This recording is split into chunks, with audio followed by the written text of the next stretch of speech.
ওর জল তেষ্টা পেল, কিন্তু জঙ্গলে ও কোথাও খুঁজে পেল না জল। জলের খোঁজে ও জঙ্গল থেকে বাইরে তানপুর গ্রামে চলে আসে আর গ্রামের পুকুরে জল খেতে লাগে। তানপুর গ্রামে বাগিরাম আর শেরসিং নামে দুজন দুষ্ট লোক বাস করত। ওরা হরিণ, হাতি, চিতার মতো পশুদের মেরে তাদের অঙ্গ প্রত্যঙ্গ নিয়ে বিক্রি করত। ওরা দুজন পশু শিকারের অপরাধে একবার জেলেও গেছিল, কিন্তু ওরা এদের এই খারাপ কাজ ছাড়ার জন্য প্রস্তুত ছিল না।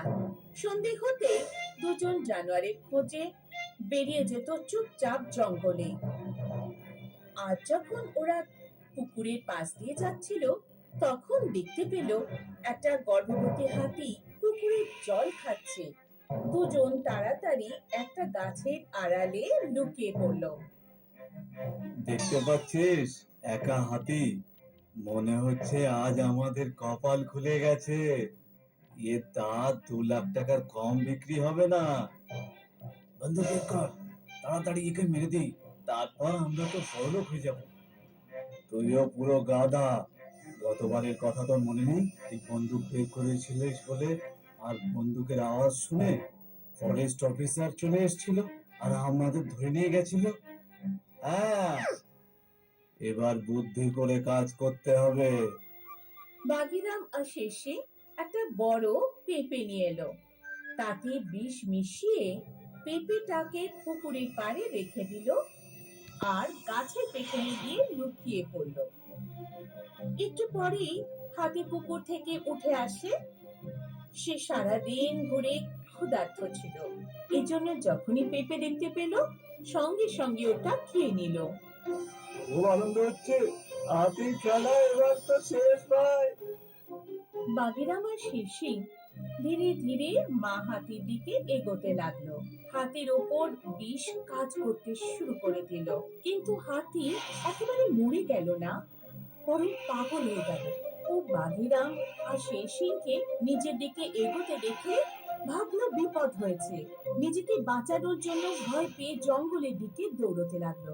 শেরসিং আর বাগিরাম ওর পেছনে দৌড়তে শুরু করলো। মা হাতি যতটা তাড়াতাড়ি সম্ভব ততটা তাড়াতাড়ি দৌড়লো, কিন্তু ওই দুটো দুষ্ট লোক ওর পেছন ছাড়লো না।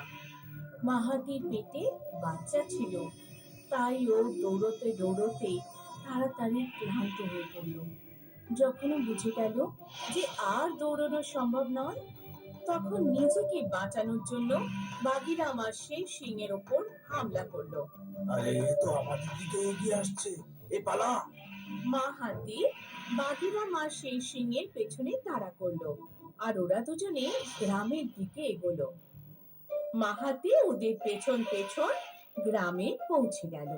পেঁপেতে মেশানো বিষ ওর সারা শরীরে ছড়িয়ে পড়ল। মা হাতি পড়ে গেল মাটিতে আর মারা গেল। মনে হচ্ছে হাতি এবার মারা গেছে ভাই। শেরসিং মা হাতির পেছনে গিয়ে দেখতে পেল মা হাতি ওর বাচ্চাটাকে জন্ম দিয়েছে। আরে বাহ, একটার সাথে একটা ফ্রি।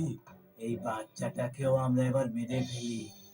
শেরসিং আর বাগিরাম হাতির বাচ্চাটাকেও মারবার কথা ভাবলো, কিন্তু ঠিক তখন গ্রামের লোকেরা ওখানে পৌঁছে যায়। শের সিং আর বাগিরাম, তোমরা আজকে আমার একটা হাতিকে মেরে ফেললে। বাগিরাম আর শেরসিং নিজেদের বাঁচানোর জন্য মিথ্যে কথা বলা শুরু করলো। না না, আমরা হাতিটা মারিনি, এ তো মরে যাচ্ছিল। তারপর আমরা পুকুর থেকে একে তুলে জল খাওয়ালাম, তারপরে পেঁপেও খাওয়ালাম। তুমি মিথ্যে কথা বলছো, আমি শুনেছিলাম। তুমি বলছিলে যে এই হাতিটাকেও মেরে ফেলি, আর তোমরা দুজন মিলে বাচ্চাটাকেও মেরে ফেলার কথা বলছো। গ্রামবাসী, এই দুজনকে পুলিশের হাতে তুলে দাও। গ্রামের লোকেরা বাগিরাম আর শেরসিংকে গাছের সাথে বেঁধে দিল আর পুলিশকে ডাকবার জন্য লোক পাঠালো। এদিকে শেরসিং আর বাগিরামের বউয়েরা এসে কেঁদে কেঁদে গ্রামের লোকেদের কাছে ক্ষমা চাইলো। গ্রামবাসী, দয়া করে আমাদের স্বামীদের মাফ করে দাও। আমাদের ঘরে বিবাহযোগ্য মেয়ে রয়েছে, ওরা জেগে চলে গেলে ওদের কোনোদিন বিয়ে হবে না। এমনিতেই আমরা খুব গরিব। আমরা প্রতিজ্ঞা করছি এদের আর কখনো জানোয়ারের শিকার করতে দেবই না। গ্রামের লোকেরা বাগিরাম আর শের সিং এর কাছ থেকে হাতির বাচ্চাটাকে নিয়ে নিল আর ওদের ছেড়ে দিল। হাতির বাচ্চা গ্রামেই বড় হতে লাগলো। কেউ ওকে আখ খাওয়াতো, কেউ ওর পিঠে চড়ে ঘুরে বেড়াতো। সবাই ওর নাম রাখলো নন্দু। কিছুদিন বাদ গ্রামে শের সিং আর বাগিরামে মেয়েদের বিয়ে লাগলো। দুজনের মেয়ে রাত্রেবেলা বাজার থেকে কেনাকাটা করে ফিরছিল। অন্ধকারে দেখতে না পেয়ে ওরা একটা চোরা কাদার ডোবায় পড়ে গেল। দুজনেই সাহায্যের জন্য চিৎকার করছিল, কিন্তু চারপাশে কেউ ছিল না। ওরা ওই কাদা থেকে যতই চেষ্টা করে উঠে আসার, ততই যেন আস্তে আস্তে ভেতরে ঢুকে যাচ্ছে। ঠিক সেই সময় নন্দু ওখানে এসে হাজির হলো। নন্দু নিজের সুর দিয়ে একটা লম্বা লাঠি ধরে ওদের দিকে এগিয়ে দিল। দুই মেয়ে ওই লাঠি ধরে নিল। তারপর নন্দু ওদের টেনে বার করে আনলো। কাদা মাখা অবস্থায় দুই মেয়ে যখন গ্রামে পৌঁছলো, তখন গ্রামবাসীরা সবাই ওদের ঘিরে ধরলো। দুই মেয়ে গ্রামবাসীদের সমস্ত ঘটনা জানালো। সব শুনে বাগিরাম আর শের সিং এর খুব অনুশোচনা হলো। আমাদেরকে ক্ষমা করে দাও নন্দিনী, আমরা সত্যি খুব অন্যায় কাজ করেছি। তোমরা আমাদের মেয়েগুলোকে বাঁচিয়েছো আর আমরা তোমাদের মাকে মেরেছিলাম। আমরা নিজেদেরকেও মাফ করতে পারবো না।